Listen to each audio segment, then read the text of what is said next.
ವಸತಿ ಹಕ್ಕು ವಂಚಿತರ ಹೋರಾಟ ಸಮಿತಿ ತುಮಕೂರು ಜಿಲ್ಲಾಧಿಕಾರಿಗಳ ಕಚೇರಿ ಮುಂಭಾಗ ಹಮ್ಮಿಕೊಂಡಿರುವ ಅಹೋರಾತ್ರಿ ಧರಣಿಯು ಇಂದಿಗೆ 12ನೇ ದಿನಕ್ಕೆ ಕಾಲಿಟ್ಟಿದೆ.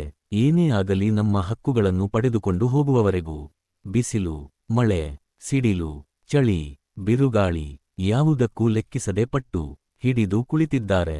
ಏನೇ ಆಗಲಿ ನಾವು ಸತ್ತರೂ ಸಹ ನಮ್ಮ ಬೇಡಿಕೆಗಳು ಈಡೇರಿರುವವರೆಗೂ ಧರಣಿಯನ್ನು ಕೈಬಿಡುವುದಿಲ್ಲ ಎಂದು ಜಿಲ್ಲಾಡಳಿತಕ್ಕೆ, ತಾಲೂಕಾಡಳಿತಗಳಿಗೆ ಎಚ್ಚರಿಕೆ ತಿಳಿಸಿದ್ದಾರೆ.